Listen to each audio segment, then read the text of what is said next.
Welcome friends. இங்கே எப்படி இருக்கீங்க? எல்லோரும் நல்லா இருக்கீங்கன்னு நம்புகிறேன். ஸோ இன்றைக்கி நம்ம பார்க்க போகிறது என்னென்னா, இப்போது ரொம்ப நிறைய பேர் வந்துட்டு பேசிகிட்டு இருக்கிற ஒரு நோட்டிஃபிகேஷன் பற்றி தான். எஸ்எஸ்சி சிஜிஎல் 2026 நோட்டிஃபிகேஷன், இதை பற்றி தான் வந்து இன்றைக்கி பார்க்க போகிறோம். ஸோ நிறைய பேருக்கு எஸ்எஸ்சினா என்னன்னே தெரியாமல் இருக்கலாம். ஸோ சில பேருக்கு வந்து தெரிஞ்சிருக்கும். ஆனால் எக்ஸாம் எப்படி இருக்கும், யாரெல்லாம் வந்து இந்த எக்ஸாம் எழுதலாம், என்ன மாதிரியான ஜாப் வந்துட்டு உங்களுக்கு கிடைக்கும், சேலரி, அப்புறம் வந்துட்டு எப்போ வந்து நம்ம படிக்க ஸ்டார்ட் பண்ணலாம் அப்படின்றது வந்துட்டு தெரியாமல் நிறைய பேர் இருக்கலாம். ஸோ அதனால் இந்த வீடியோ வந்து கடைசி வரைக்கும் பாருங்கள். இந்த வீடியோ முடிஞ்சதுக்கப்புறம் எஸ்எஸ்சிஜிஎல் பற்றி ஒரு தெளிவான ஒரு ஐடியா வந்துட்டு உங்களுக்கு கிடைச்சிடும். ஸோ இதெல்லாம் எஸ்எஸ்சி அப்படின்னா என்னென்னு பார்த்துடலாம். எஸ்எஸ்சி அப்படின்னா ஸ்டாஃப் செலெக்ஷன் கமிஷன். ஸோ தமிழில் சொல்லணுன்னா ஸ்டாஃப் செலெக்ஷன் கமிஷனாக மத்திய அரசுக்கு வந்துட்டு தேவையான ஆட்களை வந்துட்டு தேர்வு பண்ணுற ஒரு அமைப்பு தான் வந்துட்டு அது. மத்திய அரசில் இருக்கிற நிறைய துறைகளுக்கு ஊழியர்கள் வந்துட்டு தேர்வு பண்ணுறது தான் இந்த எஸ்எஸ்சியோட வேலை. For example income tax department, CBI department, ministries, audit department, GST, central secretariat, இந்த மாதிரி நிறைய டிபார்ட்மெண்ட்ஸ் இருக்குது. ஸோ இந்த மாதிரி நிறைய டிபார்ட்மெண்ட்ஸுக்கு ஆட்களை எடுக்கிறதா வந்துட்டு இந்த டிபார்ட்மெண்ட்டோட ஒர்க்கு. ஸோ சிஜிஎல் அப்படின்னா என்னென்னா கம்பைன்டு கிராஜுவேட் லெவல் எக்ஸாமினேஷன்னு சொல்லுவோம். அதாவது டிகிரி முடித்தவங்களுக்காக நடத்துகிற ஒரு பெரிய ஒரு எக்ஸாம் இது வந்துட்டு. அதாவது டிகிரி படித்தவங்க மட்டும்தான் இதை வந்து அப்ளை பண்ண முடியும். நீங்கள் வந்து பிஏ முடிச்சிருந்தாலும் சரி, இல்லை பிஎஸ்சி முடிச்சிருந்தாலும் சரி, BCom, BBA, BCA, BE, MA, MSc, இந்த மாதிரி எந்த டிகிரி நீங்கள் முடிச்சிருந்தாலும் இந்த எக்ஸாம் வந்துட்டு நீங்கள் எழுதலாம். இப்போது எல்லோரும் கேட்குற முக்கியமான கேள்வி என்னென்னா, இந்த எக்ஸாம் எழுதுனா என்ன மாதிரியான வேலை கிடைக்கும் அப்படின்னு கேட்குறீங்க. ஸோ அதை பற்றி இப்போ பார்க்கலாம். முதல்ல வந்துட்டு இன்கம் டேக்ஸ் இன்ஸ்பெக்டர். ஸோ இந்த போஸ்ட் வந்துட்டு ரொம்ப ஃபேமஸான ஒரு போஸ்ட்டு. வருமான வரித்துறை அந்த அந்த அந்த துறையில் தான் நமக்கு வந்து வேலை இருக்கும். சில நேரம் வந்து ஆஃபீஸ் ஒர்க் இருக்கும், சில நேரம் வந்து ஃபீல்டு விசிட்டு அந்த மாதிரி இருக்கும்.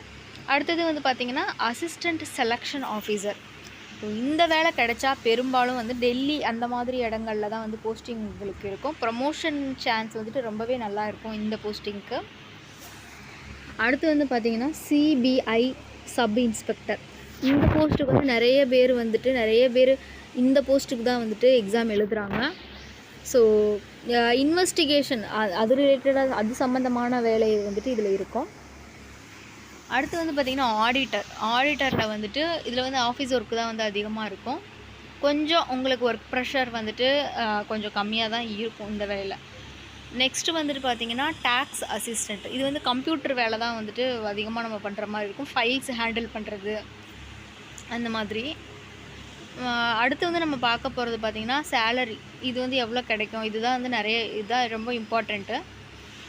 உங்களுக்கு ஸ்டார்டிங்லேயே வந்துட்டு 40,000லேருந்து 80,000 வரைக்கும் சம்பளம் வந்து கிடைக்கிறதுக்கான சான்சஸ் வந்து அதிகமாக இருக்குது.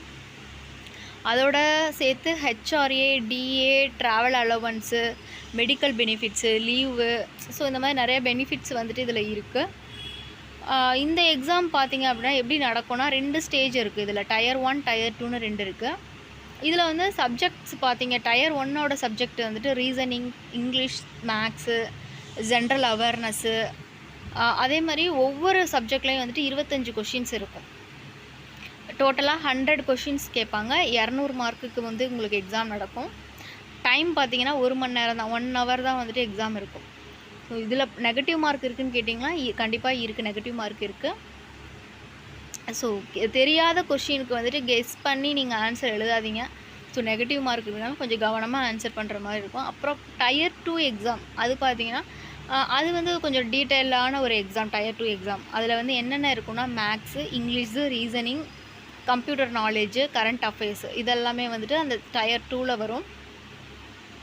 ஸோ ஃப்ரெண்ட்ஸ், நீங்கள் எஸ்எஸ்சி சிஜிஎல் அப்படின்ற கேட்டவுடனே அதை பயந்துடாதீங்க. ஸோ நீங்கள் வந்து இப்போ தான் பிகினராக இருந்தாலும் பரவாயில்ல, டெய்லி ஒரு 2 மணி நேரம் நீங்கள் படித்தா கூட போதும், நல்ல ஸ்கோர் எடுக்க முடியும். முக்கியமாக என்னென்னா கன்சிஸ்டன்சி தான் ரொம்ப இம்பார்ட்டண்ட்டு. ஒரு நாளைக்கு ஒரு 10 மணி நேரம் படிச்சுட்டு அடுத்த ஒரு 5 நாள் வந்து படிக்காமல் இருக்கக்கூடாது. கொஞ்சம் கொஞ்சமாக ஆரம்பிங்க. கான்ஃபிடெண்ட்டாக படிக்கிறதுக்கு ஸ்டார்ட் பண்ணுங்கள்.